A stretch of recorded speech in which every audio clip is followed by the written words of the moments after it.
It's our first mystery night of the season as we head to Stafford Motor Speedway by complete surprise to the field. Patriot Media and Marketing Mystery Night is live, and it could be anyone parking it in Victory Lane tonight. Welcome to Pit Stop TV in the virtual Stafford, Connecticut. My name is Andrew Cardinale IV with Zach Murtis alongside, and it's a pleasure to join you for coverage of the Sim Auto Racing Association Pierce Fleet Service Super Series.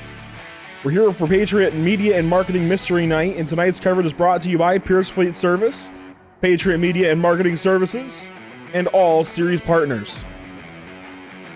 Zach, it's good to have you back this weekend. I say weekend, this evening. I've gotten used to racing on the weekend after the Sunshine Derby last weekend. But we're here on a Thursday night for Mystery Night number 1 and the final Pit Stop TV broadcast of 2024 that is scheduled at this point in time. If this is really it for the year, what a way to end it. Stafford Motor Speedway for race number 3 of this season. It's going to be a fun one.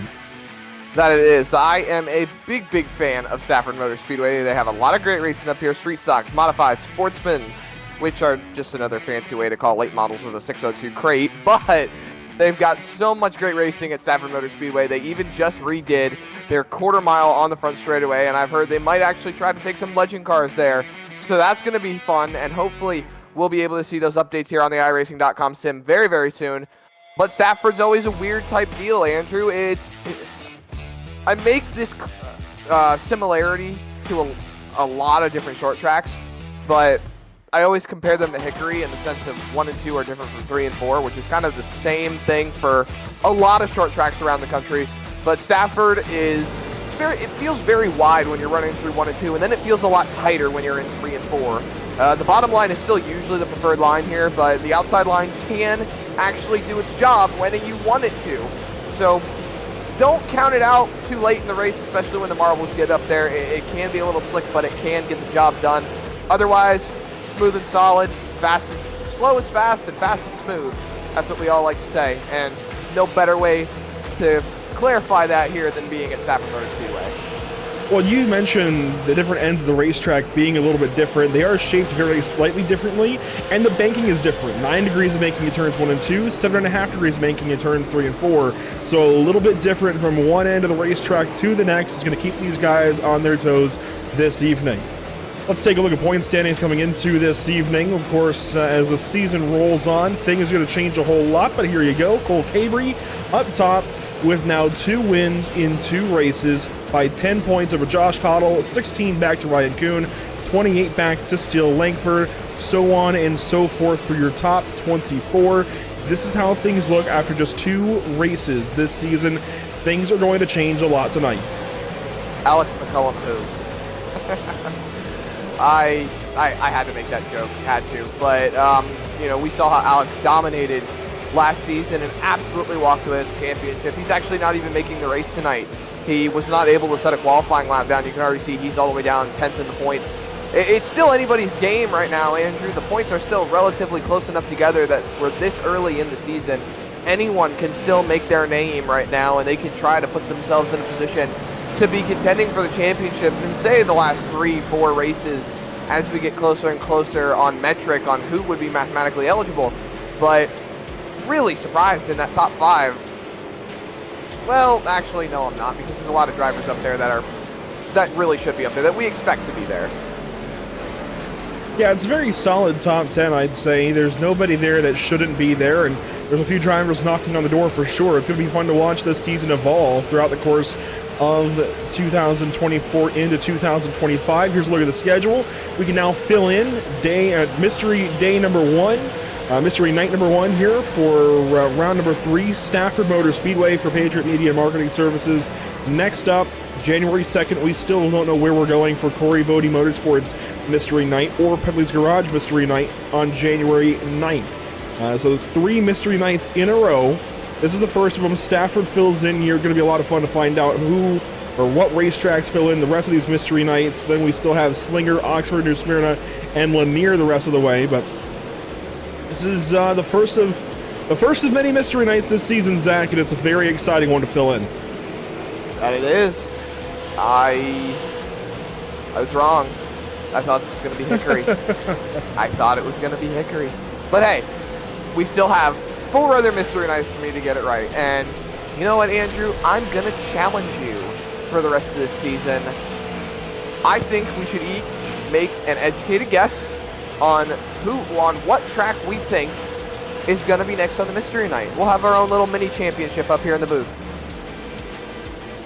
I think we'll track yours. I don't think it'd be fair for me to guess because I work with Matt on some of the back end, but so it wouldn't be fair for me to guess, but we'll keep track of yours. So far, you're 0 for 1. Do you want to make a guess for round number 2? Round number 2. Oh, man. Can I go with Hickory again? Nah, that'd be too easy. You can. I could, but you know what? I'm going to take a shot in the dark here, and I'm going to go with Myrtle Beach. Okay. Myrtle Beach it is. Oh. No. That's not my final answer. This is not Jeopardy. Because they'll save Myrtle Beach for later in the season, I bet. No, I'm going to go with Hickory again. Well, we joined these guys in their 15-minute warm-up session and follow fastest driver so far, Cole Cabry. While we're not at Hickory, he's got some speed in that 54 car. And shows up to Stafford with the best looking car here. I just don't know how he does it. These guys had no clue where they were going to race, but here we are at Stafford. The 54 car is fast once again. I got to mention Spencer Dickinson as well. While it's not Hickory, this guy has got some speed. The Spencer Dickinson fan club is cheering this evening as the number 6 car is second on the warm-up charts. I don't know where this came from, but Dickinson chassis working. Yeah, weren't you telling me pre-broadcast that the Dickinson fan club was not too much in terms of singing praises when it came to Stafford Motor Speedway? They were not expecting this to be the track, but I think they're more than happy with it being the track right now. Like you said, second on the speed charts. Pataska and Edwards and Cottle, your top 5 at the moment. Really nice to see Pataska up there in that 3rd spot. He's doing a real good job getting that car, with some solid speed. I think for the most part, Pataska has been a good contender the last couple of weeks, and to see him really kind of hitting his stride right now, even if it's just a warm-up, it's really nice to see, and he hits the grass. You're killing me here, Smalls.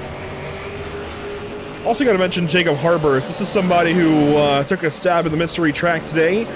He said it'd be Sonoma, and boy, he couldn't be more wrong. He actually ran some practice laps at Sonoma. Yeah, that was his guess, serious or not. And this could not be more different from Sonoma Raceway. Half mile short track in Connecticut versus a 2-mile road course in California. Couldn't be much more different, but Jacob Harbert's fast nonetheless. He is 10th so far in warm-up, and I believe qualified 3rd for this race on the timing charts. So the 80 car from Matt Julis Speed Shop has got some relative speed in that Cadillac. A super late model on a road course actually sounds really fun. We've done it, remember, with the... Noble? Gosh, yes, Noble Can-Am Series, yes. We've done it before. We can do it again. Man, they had some fun races. I tried talking Matt into doing a road course this season. I don't know that it's going to happen. I doubt it, but I tried. It would be fun. It would really be a lot of fun. It'd be an equalizer for these guys. I know there's a lot of guys on here that are very in tune with the road side of iRacing, as we see Ryan Kuhn stepping out onto the racetrack. This guy, oh man, he took a bit of a step back in a lot of the events towards the end of the season. For last season in the Super Series and last season in the 1/8 National Media Racing Tour. Oh, as we see a few smash 'em ups right in front going into turn number 3 here on the warm-up, but I feel like Ryan Kuhn, and don't quote me on it because I don't really want to pull another commentator's curse again like I did the other night. I feel like Ryan Kuhn is in for a good resurgence. The man has been relatively competitive for the races we've seen so far. He's up there in the points, so obviously he's got the speed, but he's just got to pretty much crack that glass ceiling, get himself a win, get himself back up there to the top of the point standings. I want to mention Ryan Kuhn did come back to his previous self a little bit in the Sunshine Derby this past weekend. He looked like his former self and was in solid form in that race, had a chance to win it. Unfortunately for Ryan Kuhn, it was Alex McCullum who went to victory lane. Fortunately for Alex McCullum, it was Alex McCullum who went to victory lane. Unfortunately for Alex McCullum, He missed the show this evening. As you mentioned already, he chimed in on the YouTube chat just a few moments ago saying he didn't see the time, basically, and missed the race because he wasn't paying attention to the time. I've never. Actually, I have. Mostly in official races. I might have missed an official race or two. I don't know that I've ever missed a league race that way, but Alex McCullum gonna have to do even more work than this season. Now, he's got a drop or two to fall back on, but you never want to have to do that. It's just gonna make it that much harder. I was about to say, have you ever? No, I don't think I have for a league race. Here's a look at Matt Rolfe rolling out of the pit lane. Gonna head out on the racetrack for a couple more laps. 2 minutes left in this session. You know, we've talked about the track a whole lot. Let's talk about the weather conditions for this event. 67.6 degrees in the air, 85 on track. It's a very cool day here at Virtual Stafford. A very cool day, in fact. So, partly cloudy skies as well, which is giving us some shade right now. If we go back to the scenic blimp here, it has gotten relatively cloudy. You can see the shadows down there still, but definitely the track in shade right now, cooling down. There it goes down to 84 degrees. Boy, it's going to be interesting to see how the track changes. I think as the sun goes down, the track should relatively come to these drivers. You know, this is the fun thing that I love covering here in the SARA Super Series, is that these drivers are not all running the same setup. You know, we said it multiple times. In fact, these guys are in third gear right now. I'd be in fourth gear on the baseline set. But a lot of these guys are probably thinking either set their cars up early or set their cars up for late. And I would be amiss if I didn't think maybe more than, or at least 80% of these drivers are running setups on their car that are more set for later in the race. Something that's going to give them an edge as the race winds down, as the track cools down, as it rubbers up and gets more grip.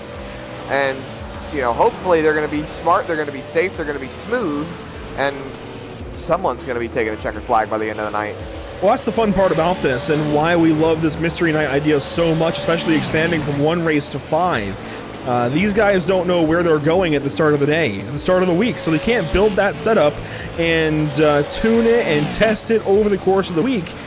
They get 15 minutes in practice. And sure, they can do some setup work and try to guess. They can try to find a little bit of relative speed and try to guess at it. Come at it with a couple of different packages, as these drivers talk about, but they don't know where they're going, so they can't fully tune the car and get it dialed in until the 15-minute practice session opens before qualifying. And they don't even get the full 15 minutes because you got to load into the session. By the time that happens, you get about 11 minutes or so to tune on the car and try to find speed. So I love that these guys are being forced to try to find speed in that short window. They might not have the car tuned the way they like it for a long run. They might not have the car tuned for a short run. We don't know what we're going to see this evening, but it's going to be fun nonetheless here at Stafford Motor Speedway. Warm-up comes to a close, and we will get rolling this evening at Stafford. Want to take a look at the Whiplash SimCam's race details? It's a 125-lap race with no change sets. Cautions will count, 2 green-white checkers if needed. Open setup, no fast fixes. Let's take a look through our 30-car starting grid. And on pole, and this might be a little bit off because there are going to be a couple of provisionals, so Zach will have to help me here at the back end of this. But on pole, after the... Oh! See, we haven't done the metric yet this season, and I'm getting refreshed in my brain of how we did this before. So we're gonna go through by qualifying time. I have the handicap right here. Actually, I can tell you what the metric's gonna be.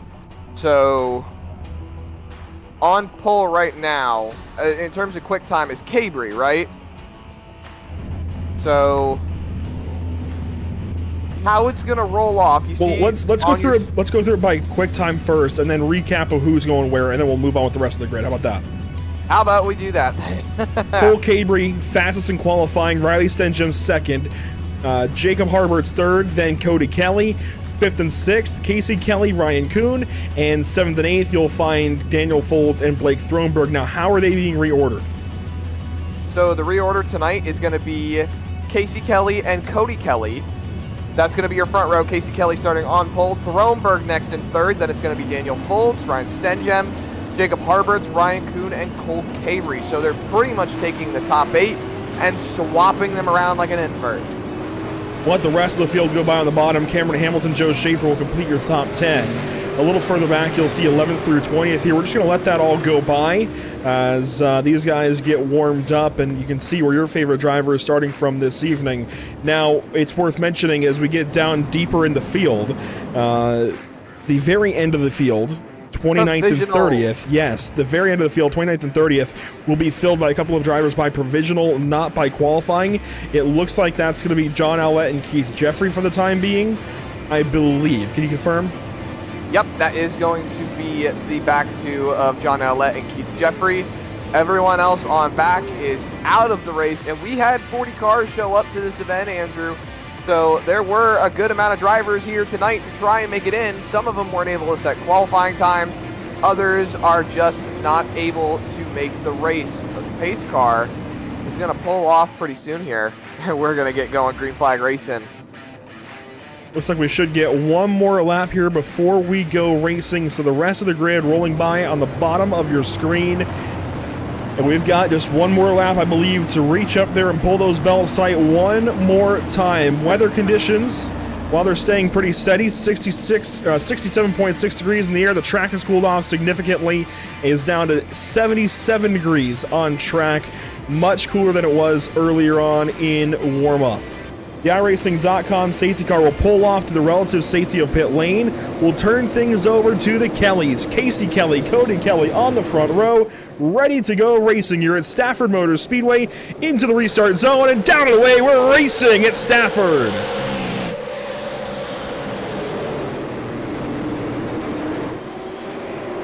Spinning, Jim Cottle, Justin Laxton, and more.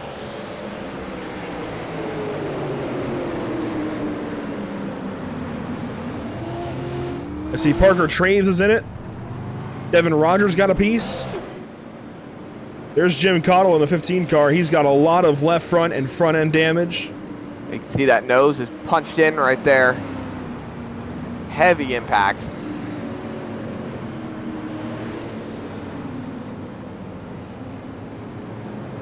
The pace car comes straight back out, and we'll get a look back at what happened down here in turns 1 and 2.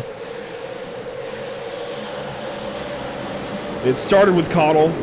He got stacked up behind the 24 car and got run over by Justin Laxton, and it just got worse from there. Kyle Turzak got a piece. Parker Traves around.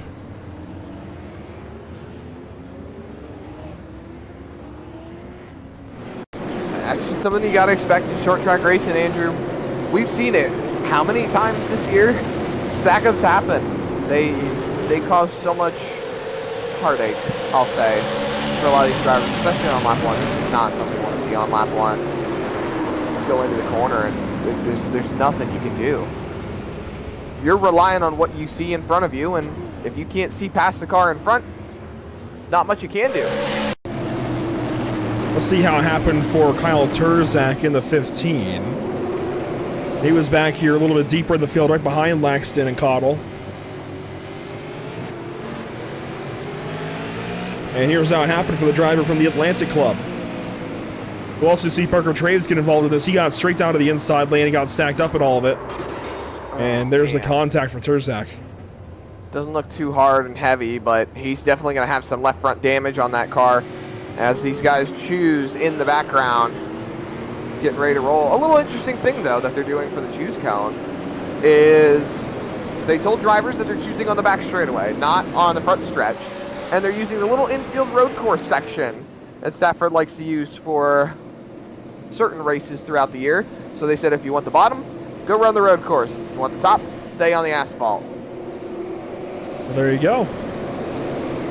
Here we go. Kyle Turzak runs the fastest lap under caution, but the rest of the field works into the restart zone. Green flag back in the air for 120 to go.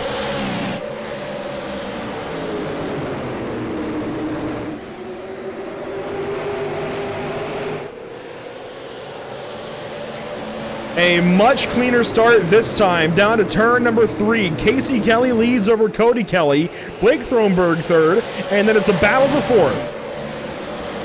Looks like they're going to get mostly single file throughout the field. There's your first 2 fights on the racetrack. You see Harbers and Cabry on the bottom. Looks like Schaefer's going to fall in line. Excuse me, me, that was not Schaefer. That was Ryan Kuhn right there. Schaefer's a little bit further behind. We got a couple cars in the wall off of 4. Spinning, wrecking, down the front straightaway. Hard impacts, the big one. Matt Rolfe is in it. Tedeschi's in it. Oh my goodness. Look at that left front. That's Dylan Bates with all that left front damage. The wheel sky high in the air. It is bent up, and he's going to be done. That's an axle. That is a whole axle, a front clip, new chassis. I just scrapped the car at that point. Oh my goodness.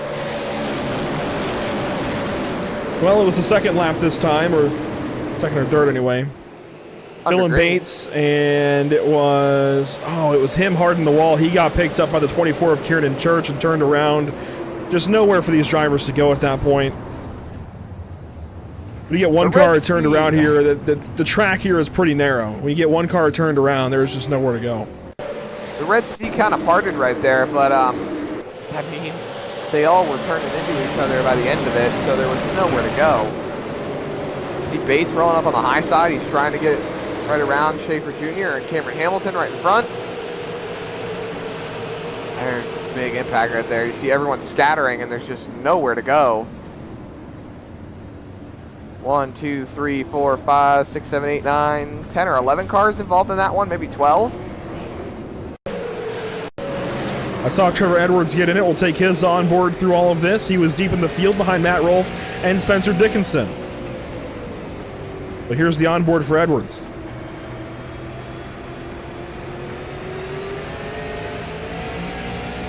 There you see the scattering. Oh man, big impact. Tedeschi on 2 wheels.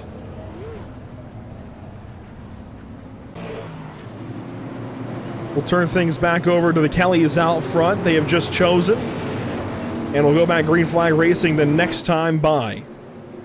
Want to update you on some stuff coming up here at Pit Stop TV. Next up here on the broadcast, it'll be January 2nd. That's our next broadcast. Yes, this is the last one of the year that's scheduled for now. So January 2nd, it'll be the next SARA Super Series race at who knows where for Mystery Night number 2. Then we take the BRB Racing League to Austria for a road race in January. Should be a lot of fun. Don't worry, no snow there in Austria in the Alps. But then it's the Sim Racing for Kids number 4 event on Wednesday, January 8th. We'll talk more about all of these later on. For now, it's back to the restart zone. And we're going to get things turned back up. Lap number 13 underway here at Stafford.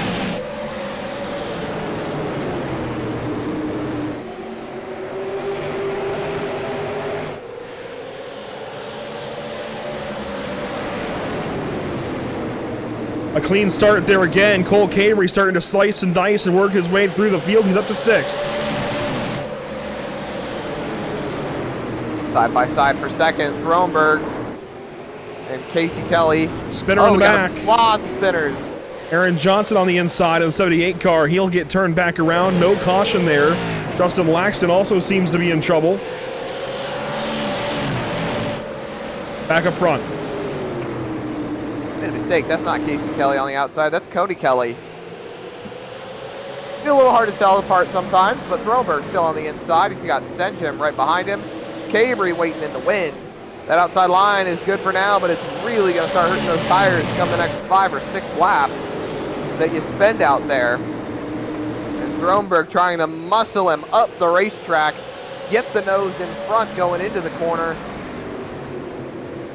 Still side by side, they are all nose to tail, ripping around the white line. And Casey Kelly continues to lead. I'm sure he's really appreciating that side by side fight right behind him. Still watching the battle for 2nd place. Cabrey up to 5th. He gets past Harberts. Stensham sitting right behind the 22 car on the inside. And Cody Kelly, he's doing a fantastic job of defending, but eventually his defense is going to end up being blown up, and there he goes. He gets passed up by the 22 properly. So Thronberg clear to the 2nd spot. Stensham now on the inside in the Epic Media 77 car. And Cabrey should follow on through as we get single file through just about the entire field here. Trying to find a way to the bottom on a short track is like trying to find a hole in the freeway. You look in your mirror, you see the hole, you put your turn signal on, and by the time you look back in your mirror, the hole's already closed. This is how close they are.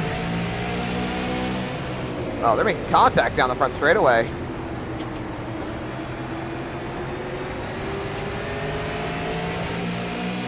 And from Stenjim's POV, looking back at Cody Kelly off the right side of the car, and Kelly's going to fall back alongside now with Cole Cabry. So Cabry pulls up on the 75, and Kelly's just going to back out. He's not going to get it, though. Harbert's looking to the inside.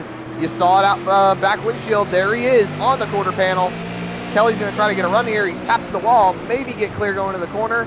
It's not going to happen. It's a smart move. I respect it, trying to let up a little bit, put yourself to the bottom, but Harbert recognized it, made a quick move as Kelly gets the wall, and that's going to be another spot lost. Daniel folds to the inside, and I don't think Ryan Kuhn is going to let that hole close anytime soon. Oh, there's contact. That'll do it. A little bit of contact between the two of them. Folds now going to move the 75 and spin the 75.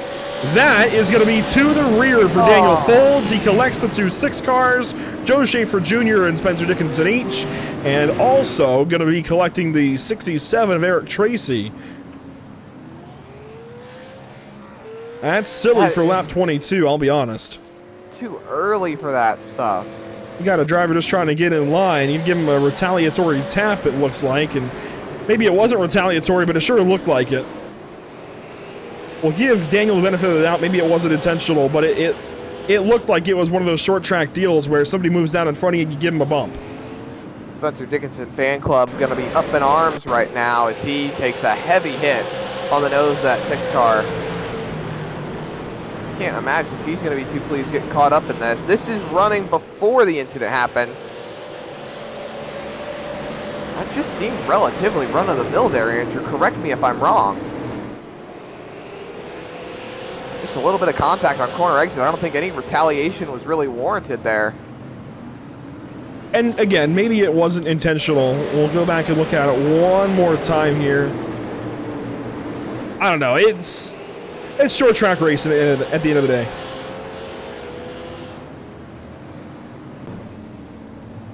Casey Kelly going to lead the race here under caution now. Lap 25, so 100 to go when we come back around. Eric Tracy's in the pit lane. From Velocity Motorsports. Tedeschi comes back into the pit lane down there in the 29 car. Devin Rogers in the pits. He'll get down and away. And Jim Cottle Jr. still in the pit lane. He's a lap down. And going to be 2 laps down. A couple of drivers not really expecting to see them there at the moment. Tracy's just coming out of his pit box. Let's give a shout out to All Pro Late Model Tour, Cody Williams Design, Corey Bodie Motorsports, Crow Sim Shots, Davis Chassis Works, DriverTees.com, Dylan Bates Racing, Fast AF Designs, Heinz Pride Leather and Sheepskin, International Short Track Association, Matthews Designs, 1A Racing Media, Patriot Media Marketing Services, Pedley's Garage, Pierce Fleet Service, Race One Wraps, RJ Williams Management, RS Center Trucking, Sarah Next Gen Templates, SimRapMarket.com, Toxic Media Solutions, and Wisconsin Wings and Walleyes. Back to a restart. Here we go.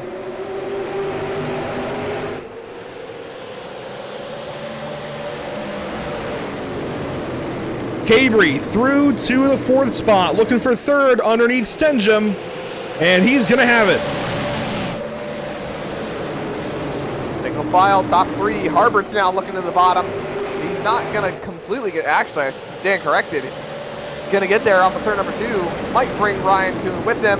There's a little bit of contact. Stenjum loose through the corner. Harbert is going to say thank you very much. He's going to try to head on by right here. Ryan Kuhn looks to the inside now, the 77. And Harbert's completely clear off of turn number 2. Now the fight for 5th. Ryan Kuhn, he's got the nose going into turn number 3 as they all fan out, trying to fall to the bottom. So Kuhn goes by for 5th spot. Again, returning to his old form. He's getting good these days, getting back up on the horse. Here's Matt Rolfe somehow into the top 10. He was involved in one of those early accidents, and he has moved into 9th position now, looking for 8th underneath Joe Schaefer Jr. Joe Schaefer couldn't back up his Southern National win last week. I guess 2 weeks ago, as they're stacking up with Spencer Dickinson. He's going to go for a spin and get hit. No, outlet up in the air. Impact. Oh my goodness. I think that was Kyle Meyer that just made it right on by along the outside line. Oh no. Dickinson not able to catch a break right now. Here's a look at it. Spencer Dickinson going to grab the wall off the corner, gets stacked up on the 13 car of Cottle, and then boom, big contact there for outlet. That's going to take Dickinson down to the pit lane. He tried to stay out with that damage that he had early on from that previous caution, and he was dropping back along the outside. There you see he's caught the wall, or that was outlet's POV, excuse me. Heavy impact for the 8 And that car. broke the number 8. Yeah, he's got a pit for repair flag. That car is definitely heading to the pit lane. His right front disconnected. He's actually going through the grass right now. Not able to really make it to the pit lane. And he gets tapped. Oh, man. Stack up on the pit lane right there. He just couldn't get that car under control. Unfortunate stuff here for John Allett. He finally gets to his box here. And we'll park it for repairs. Spencer Dickinson back here doing the same. Eric Tracy in the pit lane. Brian Tedeschi going to leave the pit lane. Tedeschi trying to stay on the lead lap. It looks like he will just barely do so. Jim Cottle Jr. gets back on the lead lap as John Allett will begin to go laps down. He's going to be there for a while. Now we get to choose. Now we get to see where these drivers line up for this next restart. A lot of drivers taking the road course going bottom. We got Ryan Kuhn staying up there to get some track position, so you're going to have Kelly, Cabry, Throneberg, Kuhn, Harberts, Stengem, Hamilton, Schaefer, Rolf, and Steele Langford. Here we go. Lap 35 will become lap 36 here in just a moment. We'll have 90 laps to go here at Stafford Motor Speedway. Bit of a slow-going night so far. Check the race info. It's been a slow one. 4 cautions for 15 laps. That'll be 16 this time by. Just the 1 lead change. But watch Cole Cabry here on this one. Into the restart zone we go. Green flag back in the air at Stafford.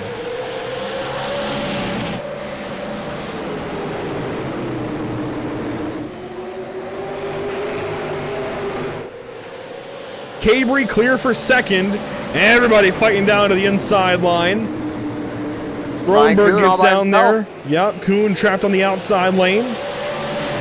Here comes Cole Cabry for the race lead. It'll be our first attempt at a lead change all race.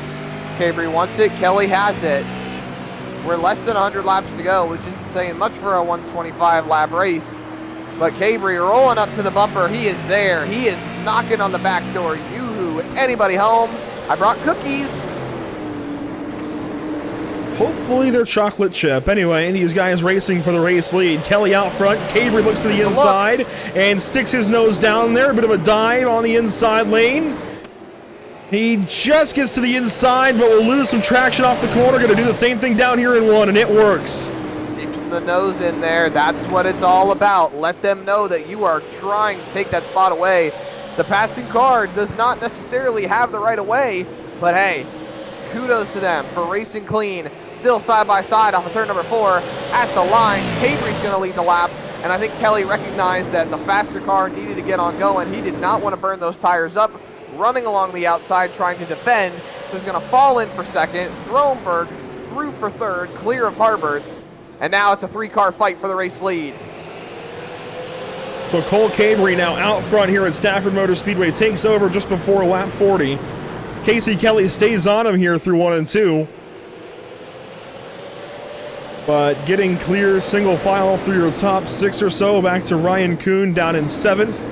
He's going to get passed up by Cameron Hamilton. Joe Schaefer Jr. backs up and gives him a spot in line. So single file all the way through the field now. I do want to make a note. John Allett has actually taken that car to the garage. He will be done for the event. There you go. Look at all the single file racing. That's a lot of super late models. Love these speed shot cams. Whiplash Media is always doing a great job to provide these amazing camera angles, and caution's out on the speedway now. Aaron Johnson turned around and in trouble. That's some heavy damage to that 78 car. That's the whole rear fascia gun. I don't think I've ever seen the rear end off of a super late model. That's a spoiler and everything. Get the whole fuel cell in there and get a good look at it. Sorry to see he's got some left front damage on that car. He got involved in a couple of the other incidents throughout the early portions of this race. He grabs the wall. This has been a common factor all night. Slides it backwards and big impact to the rear end.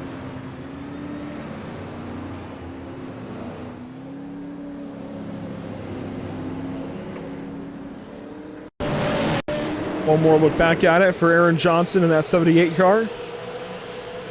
Driver out of Alabama, racing just ahead of Daniel Folds. Going to be some damage for that 09 car who was sent to the rear after contact with Cody Kelly. And you mentioned a common theme so far this evening, drivers catching the turn 4 wall and getting stuck in it, getting drugged back once they make contact with it. It has been a very common theme and has plagued these guys so far this evening. A lot of cautions as a result of it. 5 now this evening as we work just like 45. It's so hard to identify it sometimes because you just see that driver running their normal line and you're also tempted to follow them right to the wall, as we see Spencer Dickinson going around and taking the free pass here.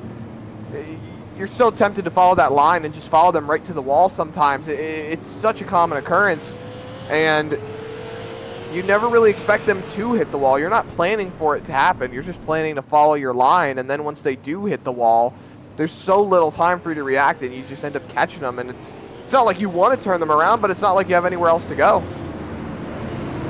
Top 3 all go bottom.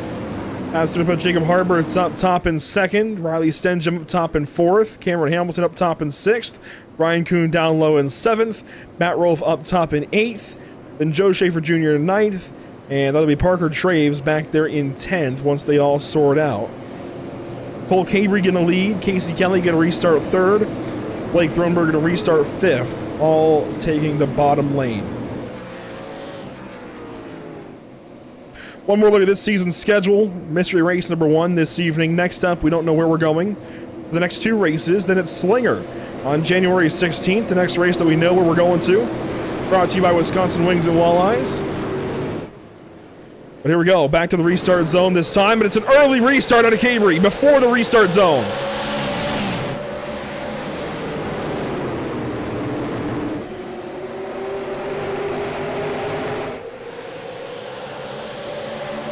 Whoa, big block out of Riley Stenjum all the way to the inside on Blake Thronberg.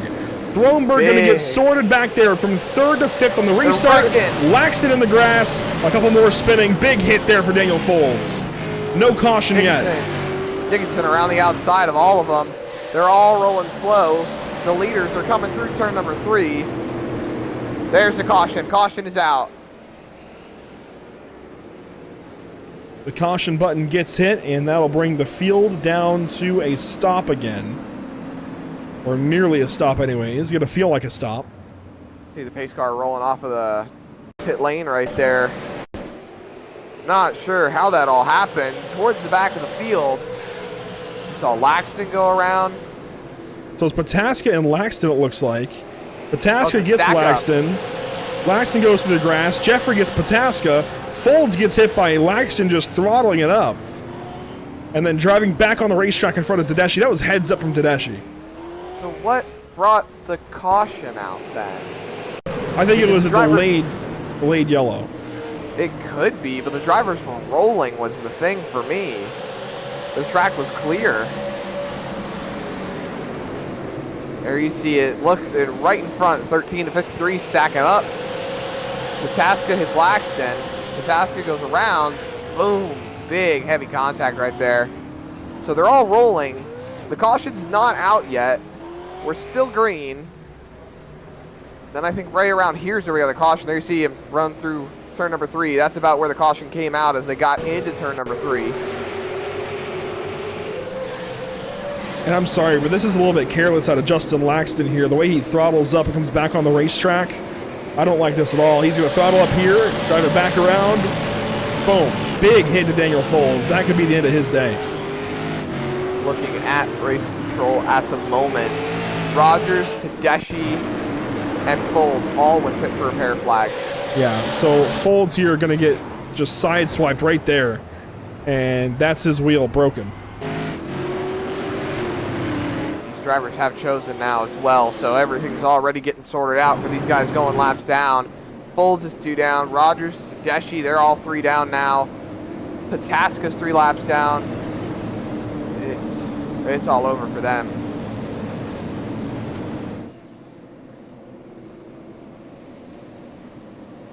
We'll get another shot at some green flag racing here.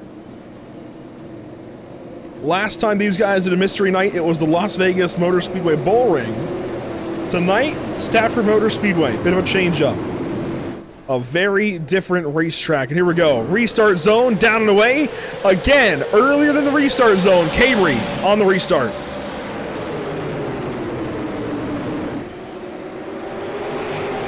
Rewind, spinning, Trevor Edwards, Jim Cottle Jr., and another. Here in church around, it looks like.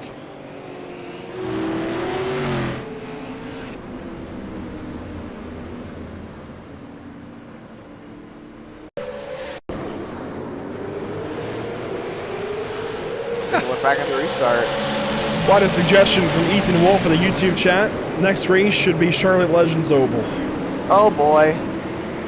There you see them all going around.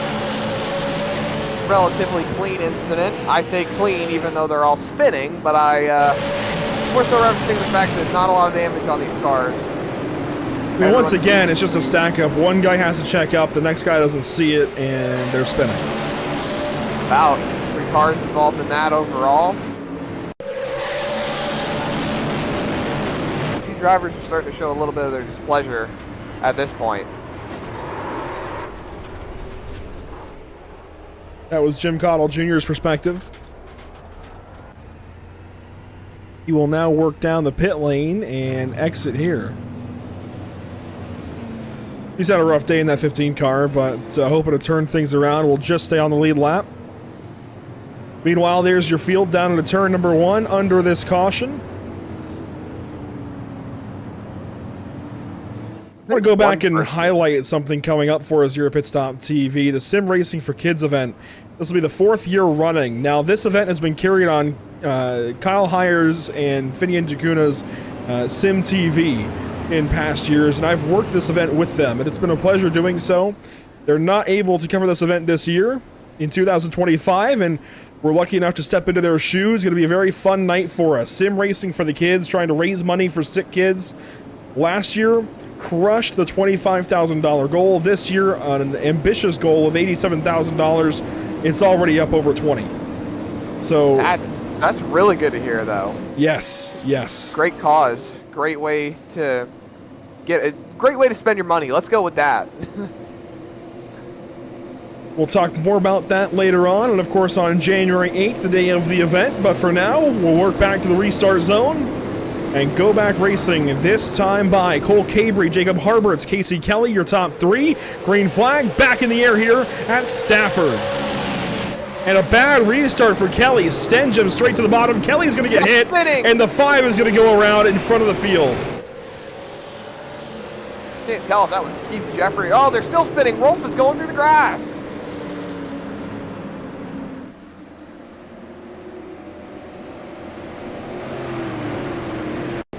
Bad restart, goes AWOL. It was a very bad restart for Casey Kelly in the 5 car. He got stacked up onto the nose of Ryan Kuhn, and they just... Oh, Kelly locked up the brakes. You can just see it, the way the car goes to the outside line abruptly. Hang on, this is going to be a bit of a task to show. That was Kyle Meyer back there who spun towards the back of the field. Watch this here. He stabs the brakes behind Stenjum. The car goes straight up the racetrack for a second, and there's nowhere for Ryan Kuhn to go at that point. I hope this isn't pinned on Ryan Kuhn, because the lockup of the brake is truthfully what causes this. So Casey Kelly stabbing the brake. I mean, he felt like he had to, obviously. There's a reason he stabbed the brake, but that causes the caution, then Matt Rolfe gets turned around on the backside of it.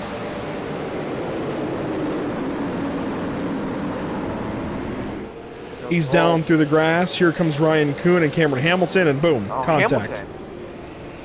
Hamilton just turned down right there. I think he was trying to miss Ryan Kuhn.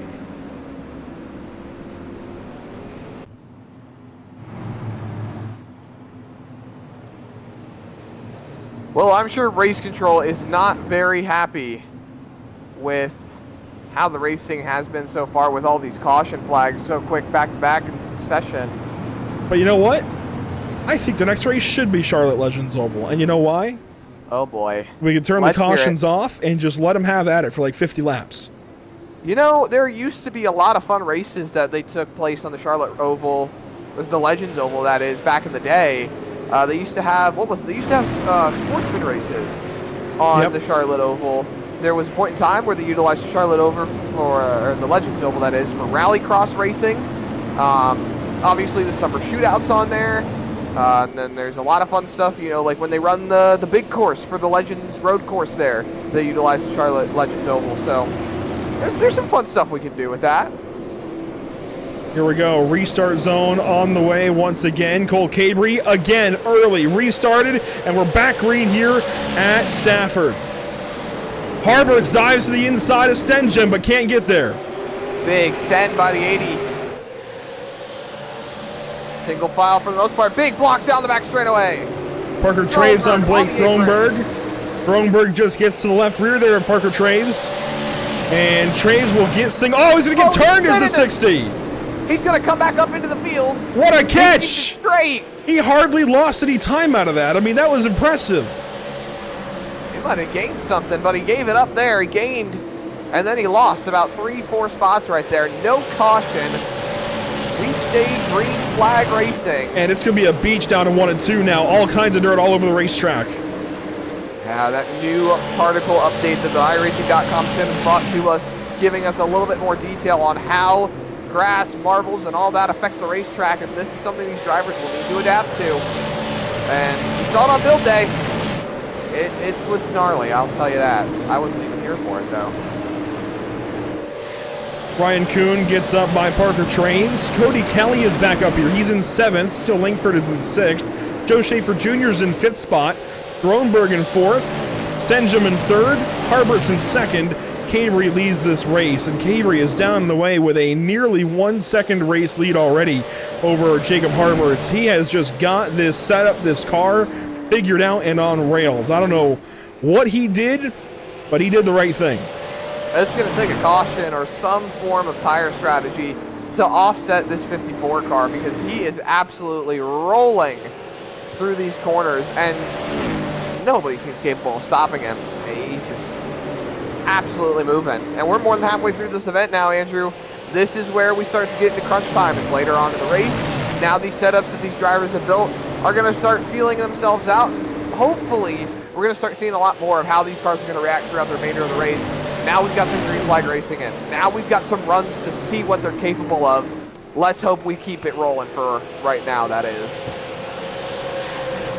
Keeping it rolling here with a nice lead for Cole Cabry. Over 1 second now. The field spreading out just a little bit for the first time all night long. One of the longer green flag runs we've had. I know that sounds a little bit crazy to say. Let's jump on board with Joe Schaefer Jr. right behind the 22 of Blake Thronberg. Nice little vantage point here inside the top 5.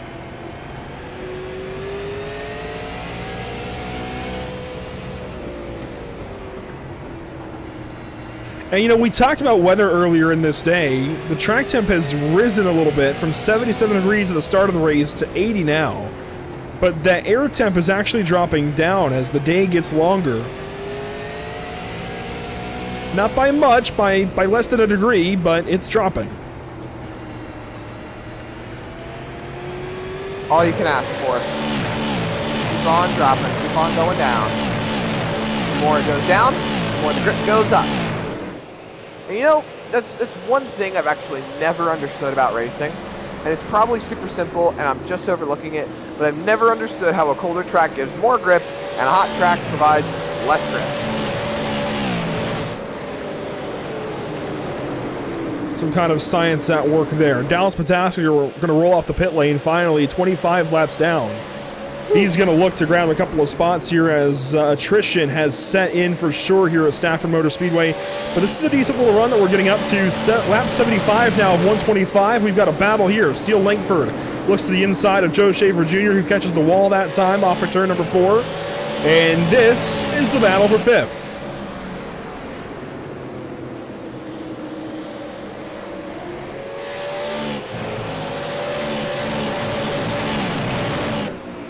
On the nose of Steele Langford. I love these no-shot cameras. They really provide a good feel of how close these cars are together. Side shot cameras as well from the driver mirror, from the spoiler. Always looks so good to see how close these guys run together. You know, Andrew, I don't know if you... Oh, what's the word I'm looking for here? I don't know if you can understand where I'm coming from on it. I'm sure you can, but you never truly realize how close you are together with someone when you're riding next to them, inches apart, over 70, 80, 100 miles an hour, and not wrecking into each other. It's the wonderful talent of race car driving. It is difficult to get a sense of just how close you are sometimes, but maybe making contact, getting that 0x or that 2x, and then you're like, oh, I gotta get off this guy. There's somebody next to me. Yeah, like, oh, there is somebody over there. All right, let's go the other direction. Lap 80 here of 125. We're gonna get 45 laps to go this time by, working inside of 50.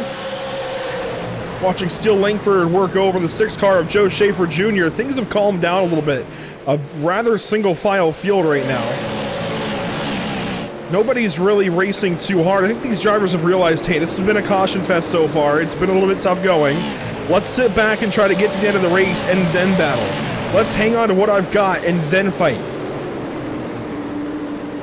You better knock on wood there, Andrew. You know what? I'm feeling a little bit chaotic. I'm not going to this time. Devil's advocate here tonight for Andrew Cardinale IV.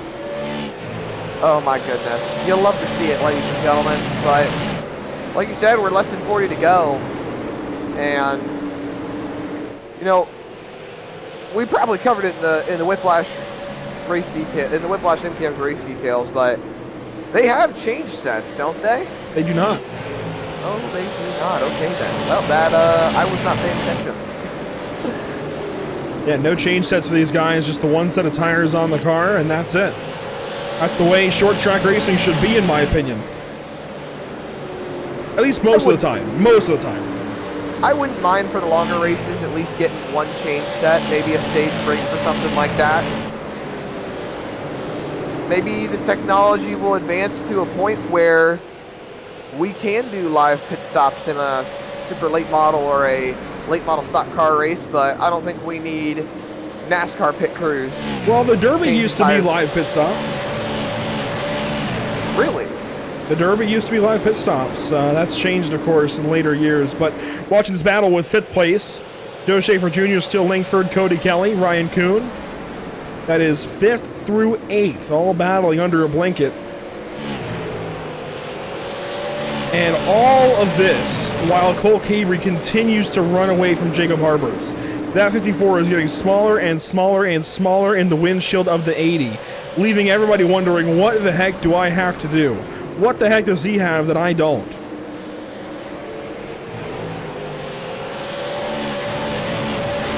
This could be Cole Cabry's season. I believe he went winless last time. He almost had the lane at Slinger, right? And then it was taken away. And I think he was slighted by that a little bit, Zach, because he has come out with a vengeance here this season. Absolutely dominating in this super late model. The chrome rims are a nice touch. Just absolutely dominating thus far. I don't know where he's found this speed, but it is looking good for car 54. This, if he's able to get this win, Zach, it'll be 3 for 3 to start the season. And that's difficult to do in any league, but especially a league that has setups being built down to the Contender Series. There are setup shops selling setup packs for the Contender Series. Anytime a league has setup shops adjusting to the league is a big deal. To come out here and go 3 for 3 would be a huge statement for Cole Cabrey. We've said it time and time again. When it comes to short track racing on the iRacing.com sim, SARA Super Series gets it right. They do a lot of good stuff for their drivers. They do a lot of great races. They do a lot of great promotional material. And hey, they got the best broadcasters in the world giving them the best coverage they can for their amazing racing. And you know, I think Cole Cabrey is showing us why. And I'm sorry, Andrew, I'm gonna disagree with you. A rare occasion that I disagree with you this much, but I can't stand chrome rims. I think they're great in a way that they can be. I think on their own they're great, but I've never liked them on race cars. I've just never been a big fan of chrome in general. It's got to be used tastefully, and I feel like it's used tastefully on the 54 car, but to each their own. On board with Blake Thronberg as he works in third gear here on the 77 of Riley Stenjum. What a day for Stenjum. We don't see these kinds of runs out of that 77 car, but he has been good this season. Came out with flying colors at USA. Looks really good here today at Stafford. That 77 car has been on rails so far today, and I think it's a very welcome addition to the top 3, top 5 even, to see this 77 up front.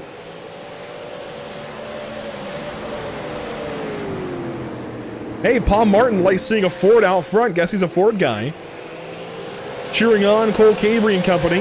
Everybody who's running a Ford. We got a Ford leading, a Ford in 4th, a Ford in 5th. Bunch of Fords out front here in the SARA Super Series as we watch on with Riley Stenjum and Blake Thronberg as they dive to turn number 3 here on lap 96 of 125. These laps are clicking off, Zach, and for what was a slow-going start, it has been a quick-going mid-race. That it has. Now they're starting to tick off laps. Now we're starting to see where these guys fall in the running order. I'm kind of surprised, really, that Cody Kelly has not taken a bit more of a look as this race has gone on. He keeps looking to the inside of that 33 of Steele Langford, but he has yet to make a move down there.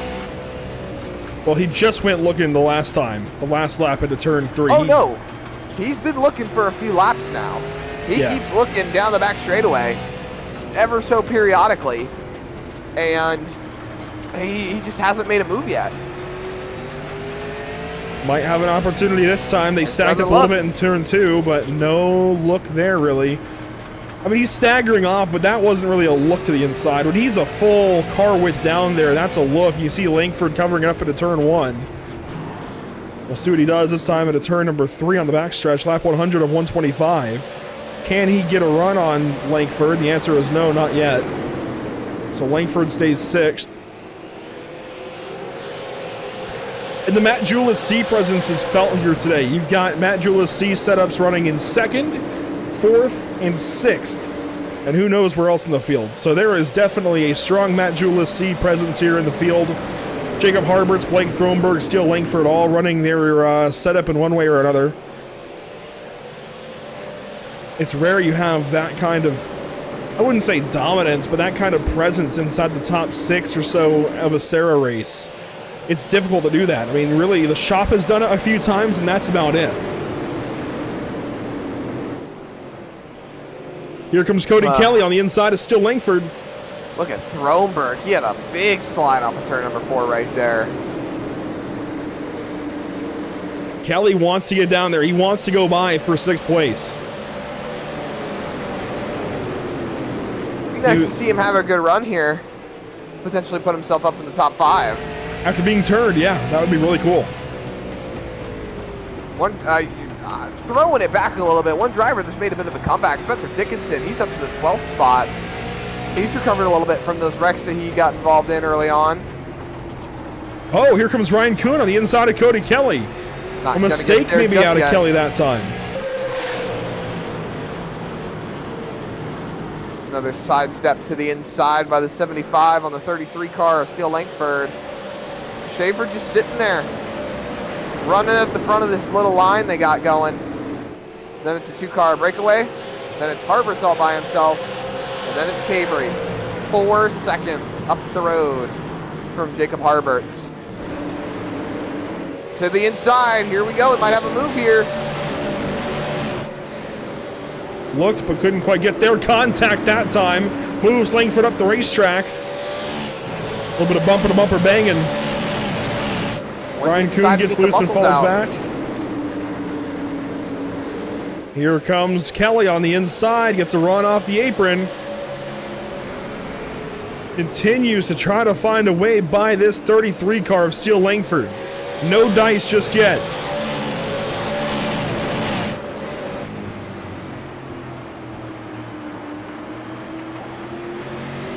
Time's running out. We've got less than 20 laps to go. If you want to make a move, you got to find a way to make it soon. Especially if you know you have the tires, because then you can try to run away a little bit. Here we go. There we go. Contact. And Langford's going to have to relent. He's going to have to give this spot up on the inside to Cody Kelly. So move that number 33 back to 7th. He gets the wall there. Here comes Ryan Kuhn on the inside from RKM. And Kuhn should go by for 7th. Josh Cottle going to try and follow through. Langford is fighting tooth and nail. I think he realizes that everybody's been hitting the wall and he does not want to do it himself. So Langford goes from 6th all the way to 8th. He loses 2 spots there. Cottle and Trey's right behind, trying to fight their way back forward. And here you go, Cody Kelly to the inside of Joe Schaefer Jr. for the top 5. Now he knows he's gotten by Langford. He's going to try to make use of that track position. So this is Kelly back up into the 5th spot. He's going to bring Ryan Kuhn with him here on lap 111. We've only got 14 laps to go right now. Lap 112 underway. Ryan Kuhn going to get clear off of turn number 2. Langford trying to claw back some spots. He's not going to get there just yet. So Kuhn follows through to 6th, and now the battle starts to heat up for 3rd spot. Blake Thronberg putting pressure on Riley Stenjum. The top 2 are cleared away. Cole Cabry leading by 5 seconds over Jacob Harberts, and then Riley Stenjum runs 3rd, so the top 2 are very much out to lunch right now. We'll be talking to each of them. Look at that, Andrew. You see that? A driver cam would be great to showcase how how Thronberg is diamonding these corners a little bit to try and pull a little bit on that 77. That's the same thing that Kelly was doing. Yeah, he enters a little bit towards the middle, and then there's a cut. He ran more bottom that time on 3 and 4, but he was running a bit of a middle line. There you see he drifts up a little bit, and he cuts down to that yellow to try and shortcut the course, get a really straight exit, get the power down. Now he's going to go full send mode on that bottom line, trying to get to the back bumper. He's running out of time, Andrew. It's 10 laps to go, now 9. No, excuse me, it's still 10 laps to go. Yeah, that was a 10 lap to go mark. So 10 laps to go for these drivers at Stafford Motor Speedway. Cole Cabry out to lunch. He's leading by 5 seconds. Langford blocking over Hamilton. Hamilton gets down there. That's going to bring Keith Jeffrey into the fight. That's going to bring Casey Kelly back into the fight. Casey Kelly side by side with the 53 of Justin Laxton. We're fighting it out back here. A good old scrap on a short track, Andrew. That's what I like to see. It doesn't matter. Oh, Kelly around. Could this be a caution? He's in the grass. No yellow yet. He's going to tow. No caution here. That's got to be a real kick in the nuts for Casey Kelly right there. He's just trying to recover after really something that could have been avoided early on in the race. So 6 laps to go that time by for... Sorry, 7 laps to go that time by. Coming to 6 laps to go for Cole Cabry. Battle for 3rd. Riley Stenjum over Blake Thronberg. Thronberg over Kelly.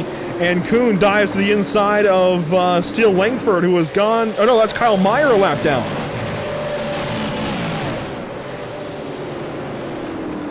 Kelly working on 4th.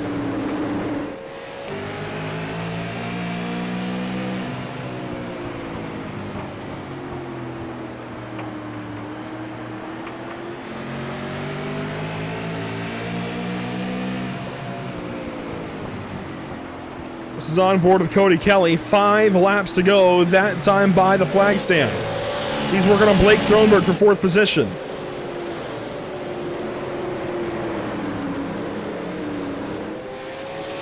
Not too much fighting still left to be done here, Andrew.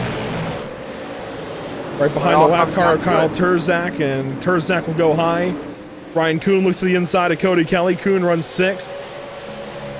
You can see just how much these guys saved their tires. Look at how quickly they caught the 77 and the 22.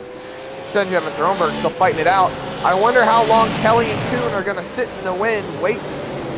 We've got 3 laps to go right now, 2 to go this time by. It's almost a 6-second lead for Cole Cabry. Nothing stopping that 54 car. The fight that we're focused on right here for 3rd, 4th, 5th, and 6th. 2 laps to go. Here comes Kelly to the inside. Thronberg is going to hit Stenjem, and that's going to be a slide, and a caution comes out. Oh, this changes everything late in the race. I really knock on wood a lot more. That was going to be the white flag for Cole Cabry right there. This changes everything. I'm sure he's sitting there punching air, thinking this race was going to be easy, it was going to be a walk-off, it was going to be all over, and now we got to line them up and do it again for overtime. Question is, do we see an EOL for that incident? That's up to the discretion of race control.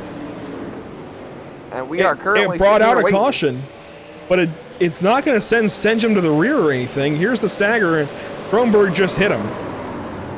He was looking to the inside. He was looking to make a move, and it just 2 cars meeting. That's really just a racing incident right there.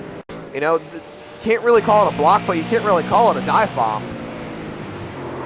Well, no, my statement still stands. Here's the onboard from Blake Thronberg.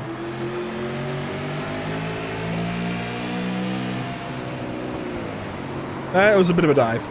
Yeah, I think I'm going to have to agree with you on that one then. And they're arguing over position now. And Thronberg will go to the rear. EOL. That is going to promote Ryan Kuhn up. It's going to promote Cody Kelly up. Actually, Cody Kelly inherited 3rd from all of that. So those 2 cars getting into each other, he was able to make it on by before the caution came out. Ryan Kuhn benefited a little bit. You see him choosing on the back straightaway. Harberts goes top. Kelly goes bottom with Cabry. Kuhn goes to the top. Schaefer takes top. Stenjem to the bottom. He's got to make sure he doesn't do anything to heat those tires up because those rear tires are cooked right now. But you've got Cabry, Harberts, Kelly, Kuhn, Stenjem, Schaefer, Cottle, Hamilton, Traves, and then I'm not actually sure who that was back there in the 10th spot. As they roll on by here. Looks like that'll be Justin Laxton lining up 10th. You are correct. There's going to be 2 laps to go, Andrew. Only 2 attempts at a green-white checkered. A green lap, a white lap, and then a checkered. Cabry's going to lead him. Here we go. Overtime rules bottom right. Restart zone coming up. Green flag back in the air for 2 laps here at Stafford. 2 laps to go. Harbert straight down to the inside. Kelly tries to dive down there. Can't be fighting if you want to go catch that 54 car. They're already separated by 3/10 going into turn number 3. Cabry out and away. Looks like we're going to make it on back. The white flag is going to be out, presented by Whiplash Media. It's all Cole Cabry and Jacob Harberts up front. Is he going to be able to catch him as they're spinning in the back? Down the back straightaway. Cole Cabry leads. Jacob Harberts 2nd.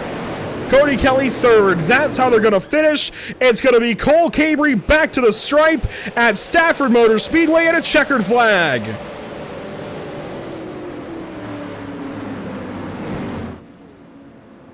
So the 3rd win in a row in just 3 races for Cole Cabry. Domination so far this season. Looks like it's in the form of car 54.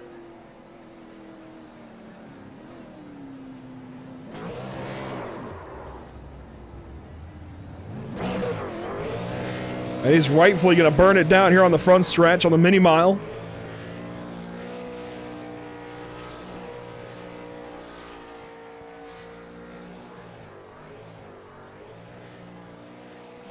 And drifts around turns 3 and 4, right through all the marbles. Yes, sir. Cole Cabrey, elation down there in that 54 camp. A well-deserved win for that 54 car. He's going to keep on drifting it. He's really showing his stuff right now. I'm sure he'll pull it right down into victory lane that's down there on that quarter mile. That he does, right there to victory lane for the 54 car, Cole Cabrey. And I will say, Andrew, with all the chaos unfolding up at the front while we were watching these leaders duke it out for the race win, we had another crash after the white flag came out. We kept it green with the white flag being out, but Justin Laxton clobbered the wall off of turn number 4. And, well, it did not end well for him. It's like the common theme we've been seeing all night. Drivers collecting the turn 4 wall and going around. We'll take a look back at your unofficial race results this evening with Cole Cabrey up top in car 54. A third race win in as many races this season. Domination in the form of car 5-4. Led 92 laps here this evening. For a while, it looked like it would be Casey Kelly out front. That all changed. Then it was Cole Cabrey taking over. And from then on, it was game over for the rest of the field. Jacob Harberts goes second, Cody Kelly third, Ryan Kuhn, Riley Stenjum, a top 5 there for car 77 when it's all said and done. Josh Cottle sixth, then Parker Traves, Joe Schaefer Jr., Cameron Hamilton, and Keith Jeffrey, your top 10. 11th on down, Steele Langford pulls out an 11th place finish after losing a few spots right there on that last run. Jim Cottle, Trevor Edwards, and Matt Rolfe. Spencer Dickinson rebounds from a 20th place starting spot to a 15th place finish after what could have been a strong night for that 6 car. Blake Throneberg, he was running up towards the front, got that EOL, sent him towards the back at the end of the race. He's going to end up 16th. Kernan Church, he's going to end up 17th. Kyle Meyer got involved in a couple of spins. He ends up 18th, and then the last car on the lead lap after getting spun on the white flag, Justin Laxton, 19th, and then Kyle Turzak, 20th position. First car 1 lap down, ends up 2 down at the end of the night. Eric Tracy finishes 21st. Casey Kelly there in 22nd spot. Led the field to the green, led a bunch of laps, but ends up 22nd, 13 laps down. Aaron Johnson down to 23rd. Devin Rogers, Dallas Pataska, Daniel Folds, Brian Tedeschi through 27th spot. John Owlett, one of the 2 provisionals, ends up 28th. Jeremy Ashby at 29th, and Dylan Bates in 30th. The other provisional this evening was Keith Jeffrey. Where did he finish? 10th position. That is back to the front for car number 88. That is a solid day at the office for Keith Jeffrey. That's talk. A hard charger. Yes, sir. Let's talk with our top 3. It'll be, of course, Cole Cabrey with another race win. 3 now on the season in just as many races. Cole, this was a mystery race. You guys didn't know where we were going, but you raced like you did. How in the world did you dominate this one? Yeah, that was so sick. I have to give a huge thank you to all the guys at the shop: Trevor, Heath, Blake, Josh, Kyle, just Aaron, everybody at the shop. This thing was on rails, and to pull 6 seconds on the SARA field is something incredible. And it's these races like this you just gotta remember and enjoy the moment. These races are as stacked of a super late model field as you're going to get on iRacing, and as you mentioned, you pulled 6 seconds. You're pulling a big points gap now as well. Going into the new year here, 2025, we have 2 more mystery races coming up next. How do you prepare for these mystery races? Do you start to, combine a couple of different packages? Do you have a few different setups laid out? What do you do? Yeah, you just, you have your short track program and your big track program, and hope one fits best for the night being on whatever track we go to. Luckily we had a good base for here, and obviously it showed all the shop guys were really fast. Some of them had some misfortune at the beginning of the race, but I was able to get through the pack. And yeah, man, it's so sick. Being able to come out of the points lead in 3 wins in a row is something incredible, and I just can't wait for the next one. 3 wins in 3 races for Cole Cabrey, dominating the SARA field this season. Congratulations once again. Hopefully we're talking to you again soon. Yes, sir. Thank you, guys. Second place this evening belongs to Jacob Harberts. I think he's going to be happy with that result, but probably wishes he had more. And he does. Jacob Harberts, second on the night. Yeah, I got to tell you, man, you had a strong run tonight. You definitely showed us you could win this race, but it was all the Cole Cabrey show out in front. You think you had something for him, or you think second place is pretty much all she wrote? Absolutely not. Second place was my best possible finish tonight. I don't know what Cole was on, but whatever he had, he hit it on the money.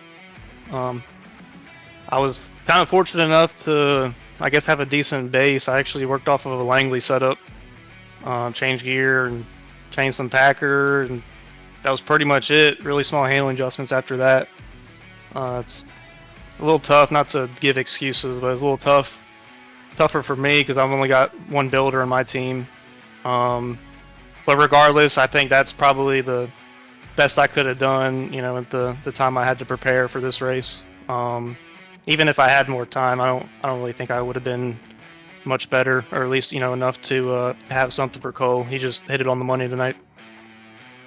That he did. I love the humble attitude. I gotta say, I personally think that you could have probably had a shot there at the win on that last restart there, but hey, you still brought it home clean. You brought it home safely, and you knocked up some solid points. And Andrew asked this question to our race winner, and I gotta ask it to you too. How do you prepare for these mystery nights? You're rolling into these races.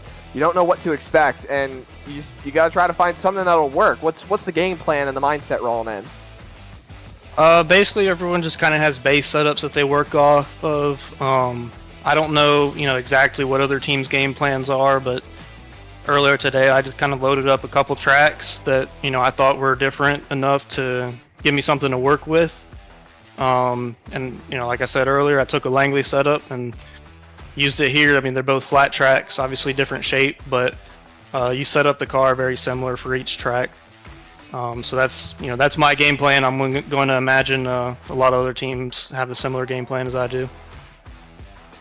Glad to hear it. Well, you definitely did a great job tonight, and well, it looks like the setup work did its job, bringing it home in the second spot. Congratulations, and we look forward to seeing you after the Christmas break. Yes, sir. Thank you. Well, Andrew, that was Jacob Harberts, and I'm sure he wanted a little bit more, but hey, second place is nothing to complain about. And Cody Kelly's going to be waiting for us here. He started on the front row, and he was one spot short of it. Starts second this evening, goes all the way to the back after getting spun by Daniel Folds, comes back through the field. Cody, how did you manage the drive back to third position? Man, it was tough.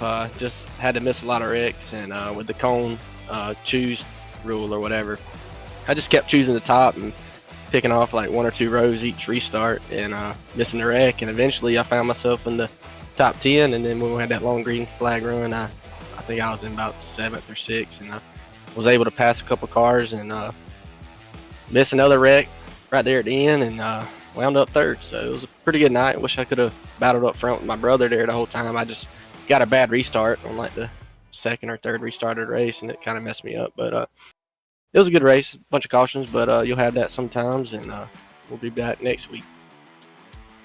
Next time we go to another mystery round, how do you prepare for these mystery races, not knowing where we're going until the session opens? I tell you what, I got some good guys on the association. Cam Hamilton, he works a lot, and he prepares us for these tracks, and he'll have us dialed in. So I don't have much time to get on here and test a lot, but he makes sure that we're good to go when it comes race time, no matter what track. Well, congratulations on a P3. Day hard worked at the office works out for you. Third position after a long day like that. That's not too bad. Congratulations. Oh, yeah. Appreciate it. That's P3 for Cody Kelly, and that'll do it for us this evening here at Stafford Motor Speedway. Zach, that was a good one. I know it was definitely a long day for these guys in terms of short track racing. You had a few cautions, but I think a good race when it's all said and done. Yeah, I'm looking forward to the next race. I'm looking forward to seeing what comes after this Christmas break, and I feel like I've just been commentating, cursing everybody lately. I talked very highly of Spencer Dickinson. I know we commented on the fact that he had a lot of speed, and well, that that didn't exactly go well for his race tonight. But I'm remaining confident with my next pick being Hickory. I know I picked this week to be Hickory, and I'm going off of past races for the SARA series and seeing where their races line up. Seeing how Myrtle Beach might be a little bit towards the end of the season, maybe Hickory a little bit early on, maybe throw in a shakeup, Kern County, North Wilkesboro, something. You name it, it's definitely going to be a good guess. Probably better than mine, though.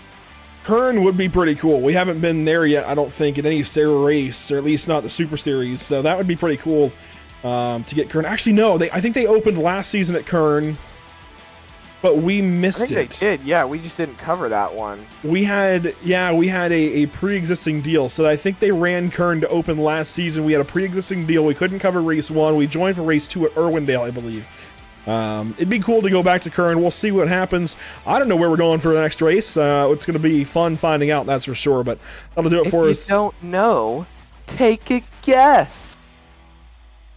Well, I'll just leave it there. I will leave it there. Ah. Well, anyways, next up for us is that next mystery race. That picture is from Centripetal Circuit. Don't worry, there's no hint there. But January 2nd, our next race with the SARA Super Series, going to be a lot of fun. Then we go to the Red Bull Ring with the BRB Racing League and their Butt Kicker Cup Series on January the 7th in the new year. Finally, Wednesday, January 8th, we go to Road America for Sim Racing for the Kids 4 with Hip Motorsport. It's going to be a lot of fun. That'll be on Rev TV in Canada and the Hip Motorsports and Rev TV Twitch and YouTube channels, and here on Pit Stop TV. So that's going out to the masses on that Wednesday, January 8th. We'll also have the Sim Rap Market Series at Darlington. And Zach, that's going to be your first time leading a broadcast. January 8th, Darlington, going to be a lot of fun. I'm a little nervous. I'm not going to lie to you, Andrew. It's going to be an interesting experience, to say the least.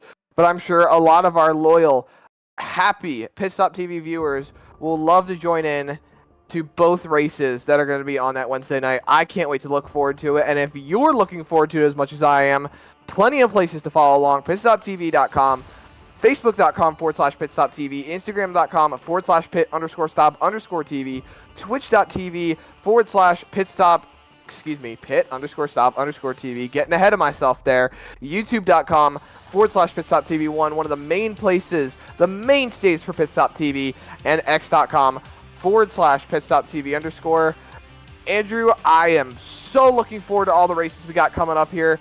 I'm still trying to convince those guys in the BRB Butt Kicker Cup Series to give me a provisional for that Cup car at Austria. Maybe show off that great Pit Stop TV paint scheme from Cody Williams Design, but hey, it all remains to be seen. I love all the racing coming up here on the channel. Gonna be a lot of fun no matter what. A big thank you to all the partners with the series: All Pro Late Model Tour, Cody Williams Design, Corey Bodie Motorsports, Crow Sim Shots, Davis Chassis Works, DriverTees.com, Dylan Bates Racing, Fast AF Designs, Hides Pride Leather and Sheepskin, International Short Track Association, Matthews Designs, got ahead of myself there for a second, 1-8 Coffee Company, 1-8 Media, 1-8 Racing Media, there we go. I'm off, completely off. Patriot Media and Marketing Services, Pedley's Garage Incorporated, Pierce Fleet Service, Race1Wraps.com, RJW21 Management, RS Enter Trucking, SARA Next Gen Templates, SimRapMarket.com, Toxic Media Solutions, and Wisconsin Wings and Walleyes. Also want to thank our partners here at Pit Stop TV, Whiplash SimCams, ATVOs, CC's Business, and Cody Williams Design. That'll do it for us from Stafford Motor Speedway, race number 3 this season, the first of 5 mystery rounds. Gonna be a lot of fun for race number 4, another mystery race. We don't know where we're going, but boy, it's gonna be fun, that's for sure. Make sure to join us January the 2nd for the next race here in the SARA Super Series. We'll see you there. Until then, have a great night, a Merry Christmas, and a Happy New Year. We'll see you on the far side.